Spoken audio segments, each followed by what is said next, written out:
SIF यानी कि specialised investment fund. आजकल मार्केट में इसकी काफ़ी चर्चा है। कुछ लोग तो इसे एडवांस म्यूचुअल फंड भी कह रहे हैं, लेकिन इस नए प्रोडक्ट को लेकर लोगों में कंफ्यूजन बहुत है। इसीलिए आज हम SIF के बारे में आपको डिटेल में बताने वाले हैं।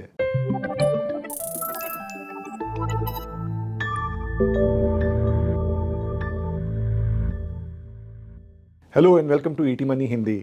आज के इस वीडियो में हम समझेंगे कि SIF होते क्या है, ये काम कैसे करते हैं, ये आपको कितने रिटर्न्स बना के दे सकते हैं और सबसे ज़रूरी बात, क्या आपको इसमें इन्वेस्ट करना चाहिए। इस सारे सवालों के जवाब के लिए ये वीडियो एंड तक ज़रूर देखिए। तो चलिए पहले बात करते हैं SIF यानी स्पेशलाइज्ड इन्वेस्टमेंट फंड क्या होता है उसके बारे में। अभी कुछ समय पहले हमने एडलवाइस म्यूचुअल फंड के CEO राधिका गुप्ता के साथ पॉडकास्ट किया था और उन्होंने SIF के बारे में हमसे डिटेल में बात की। ये पॉडकास्ट इंग्लिश में है और इसका लिंक आपको पिन कमेंट में मिल जाएगा। राधिका गुप्ता जी के मुताबिक SIF एक म्यूचुअल फंड ही है। इनके ऑपरेटिंग स्ट्रक्चर, टैक्सेशन और रूल्स बिल्कुल म्यूचुअल फंड जैसे है। बस इनको एक सुपर पावर दी गई है, वो ये है कि ये funds futures and options use कर सकते हैं और किसी स्टॉक्स या इंडेक्स को शॉर्ट कर सकते हैं। तो ये सुपर पावर क्या है, चलिए पहले ये समझते हैं। नॉर्मली म्यूचुअल फंड्स में फंड मैनेजर आपका पैसा स्टॉक मार्केट में लगाते हैं। मार्केट अगर अच्छा कर रहा है तो आपके रिटर्न्स भी अच्छे हो जाते हैं और अगर मार्केट करेक्ट होता है तो आपके रिटर्न्स नेगेटिव भी हो सकते हैं। जैसे पिछले 3 महीनों में मोस्ट स्मॉल कैप फंड्स ने नेगेटिव रिटर्न्स दिए हैं और अगर आप निफ्टी स्मॉल कैप 250 इंडेक्स देखें तो ये 4% डाउन है इन 3 महीनों में।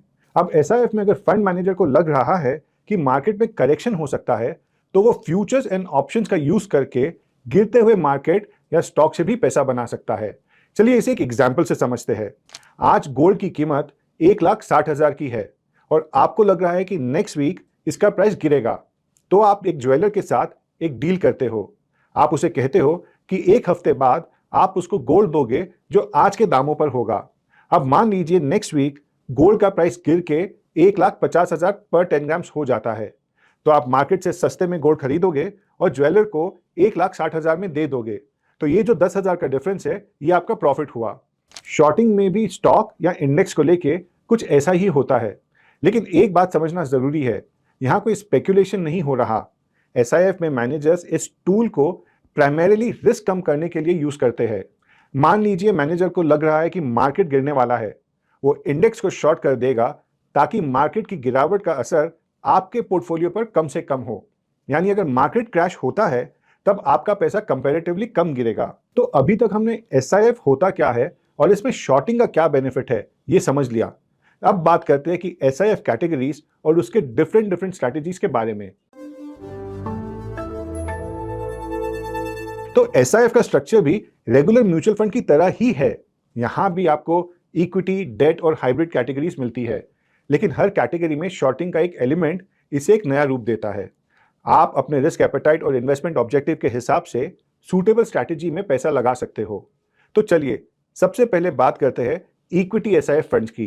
इस कैटेगरी के अंदर 3 अलग अलग स्ट्रैटेजीज आती है, जिसमें पहली है इक्विटी लॉन्ग शॉर्ट फंड्स। ये स्ट्रैटेजी काफी हद तक एक फ्लेक्सी कैप फंड के जैसी है। दूसरी स्ट्रैटेजी है एक्स टॉप 100। यहाँ fund manager mainly mid cap और स्मॉल कैप स्टॉक्स में इन्वेस्ट करता है। और तीसरी स्ट्रैटेजी है सेक्टर रोटेशन। ये यूजुअली थीमेटिक फंड्स की तरह काम करती है, जैसे कोई बिजनेस साइकिल फंड।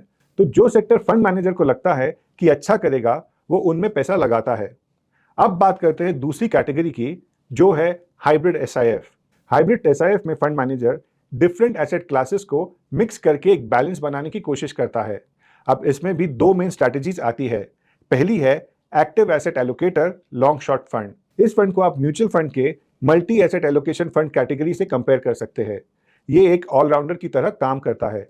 इसमें मैनेजर सिर्फ इक्विटी या डेट में नहीं, बल्कि रीट्स, इनवेट्स, कमोडिटीज जैसे गोल्ड एंड सिल्वर, इन सब में पैसा इन्वेस्ट करता है। अब हाइब्रिड बकेट की दूसरी स्ट्रैटेजी की बात करते हैं, जो है हाइब्रिड लॉन्ग शॉर्ट फंड।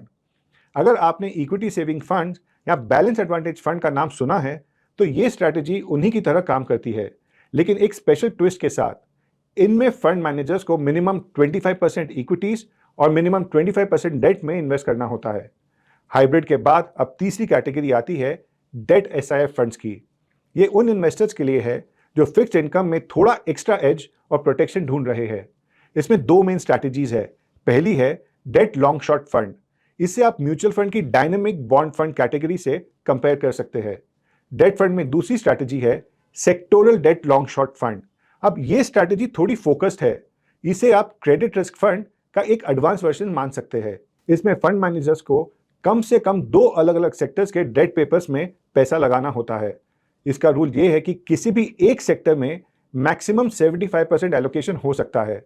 तो बेसिकली एसआईएफ के अंदर अभी तक 7 स्ट्रैटेजीज आती है जो अपने रिस्क एपेटाइट और फाइनेंशियल गोल के हिसाब से आप चुन सकते हो। इन सब कैटेगरीज में फंड मैनेजर एनएवी का 25% तक शॉर्ट करने के लिए यूज कर सकता है। इन्हीं स्ट्रैटेजीज के बेसिस पर अब मार्केट में कुछ एसआईएफ फंड्स भी लॉन्च हो चुके हैं। चलिए थोड़ा उनके बारे में समझते हैं कि वो कौन सी स्ट्रैटेजी फॉलो कर रहे हैं और कैसे काम करते हैं, ताकि आपको एक क्लियर ओवरव्यू मिल सके। तो पहले बात करते हैं कॉन्ट म्यूचुअल फंड की। ये फंड हाउस अभी तक 3 एसआईएफ लॉन्च कर चुका है। पहला है क्यूसिफ इक्विटी लॉन्ग शॉर्ट। ये एक फ्लेक्सी कैप फंड की तरह है। दूसरा है क्यूसिफ हाइब्रिड लॉन्ग शॉर्ट। इससे आप बैलेंस एडवांटेज फंड के जैसे मान सकते हो। तीसरा फंड है क्यूसिफ इक्विटी एक्स टॉप 100। ये फंड मिड और स्मॉल कैप कंपनीज पर फोकस करता है। कॉन्ट के अलावा एसबीआई फंड हाउस ने भी अपना एसआईएफ लॉन्च कर दिया है। उनके एसआईएफ का नाम है Magnum hybrid long short fund. ये fund Nifty 50 hybrid composite debt index को बेंचमार्क की तरह यूज करता है, जो usually balance advantage funds use करते हैं। तो आप इसे एक बैलेंस एडवांटेज फंड की तरह देख सकते हैं। अब एडलवाइस म्यूचुअल फंड ने भी अपना एसआईएफ लॉन्च किया है, जिसका नाम है ऑल्टीवा एसआईएफ। ये फंड आर्बिट्राज और इक्विटी सेविंग फंड्स का एक मिक्स है। इनके अलावा आईटीआई म्यूचुअल फंड की तरफ से divinity equity long short SIF और टाटा म्यूचुअल फंड की तरफ से titanium hybrid long short fund, ये भी दोनों लॉन्च हुए हैं। कुछ एसआईएफ का अभी भी एनएफओ चल रहा है, जैसे 361 म्यूचुअल फंड की तरफ से Diana equity long short fund. अगर आप इनके बारे में और एक्सप्लोर करना चाहते हैं तो ये सारे एसआईएफ आपको ईटी मनी ऐप पर मिल जाएंगे। वहां आप इनके रिटर्न्स, रिस्क प्रोफाइल और स्ट्रैटेजीज को अच्छे से एक्सप्लोर कर सकते हैं और अपनी जरूरत के हिसाब से इन्वेस्ट भी कर सकते हैं। ऐप का लिंक आपको डिस्क्रिप्शन में मिल जाएगा। तो अब हम इस वीडियो के फाइनल पार्ट पर आ गए हैं और जाते जाते ये समझते हैं कि आपको एसआईएफ में इन्वेस्ट करना चाहिए या नहीं। अब देखिए, एसआईएफ को आप कोई क्विक रिच स्कीम की तरह मत देखिए, बल्कि ये एक सोफिस्टिकेटेड और इंटेलिजेंट इन्वेस्टमेंट टूल है। हो सकता है कि शॉर्ट टर्म में एसआईएफ के रिटर्न्स म्यूचुअल फंड से सिमिलर हो, जैसे इक्विटी लॉन्ग शॉर्ट एसआईएफ के रिटर्न्स फ्लेक्सी कैप कैटेगरी से मिलते जुलते आपको दिखे, लेकिन लॉन्ग टर्म में SIFs are expected to do much better, क्योंकि एसआईएफ डेरिवेटिव्स यूज करके अपने पोर्टफोलियो में रिस्क कम करते हैं। उनके returns medium to long term में बेटर होने चाहिए। दूसरा, एसआईएफ म्यूचुअल फंड से कम रिस्क लेकर रिटर्न्स डिलीवर करेंगे। तो ये एक ऐसा प्रोडक्ट है जो आपको बहुत अच्छे रिस्क एडजस्टेड रिटर्न्स दे सकता है। इसके अलावा सेबी ने इसमें 10 लाख की लिमिट रखी है। वो इसलिए ताकि वो ही इन्वेस्टर्स इसमें पैसा लगाए जो इसे समझते हैं। अगर आप थोड़े एक्सपीरियंस्ड है और डेरिवेटिव्स को एक रिस्क मैनेजमेंट टूल की तरह देखते हैं, तो एसआईएफ आपको वो फ्लेक्सिबिलिटी देता है जो अब तक सिर्फ बड़े एचएनआईज के पास होती थी। अब क्योंकि ये एक नई प्रोडक्ट कैटेगरी है, हो सकता है आपको थोड़ा कॉन्फिडेंस कम हो, क्योंकि अभी भी इनकी लॉन्ग टर्म परफॉर्मेंस अवेलेबल नहीं है। आप शुरुआत कम एलोकेशन के साथ कर सकते हैं। पहले देखिए कि ये वॉलेटाइल मार्केट में कैसे बिहेव करते हैं, और जब आपका कॉन्फिडेंस बढ़े तब आप अपना एलोकेशन भी बढ़ा सकते हैं। ध्यान रखिए, एसआईएफ उन लोगों के लिए है जिन्हें स्टेबिलिटी पसंद है पर ग्रोथ से समझौता नहीं करना चाहते। तो बस आज के लिए इतना ही।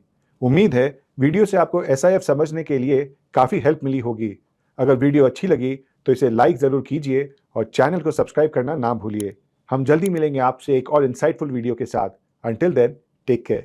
Mutual fund investments are subject to market risks. Read all scheme related documents carefully.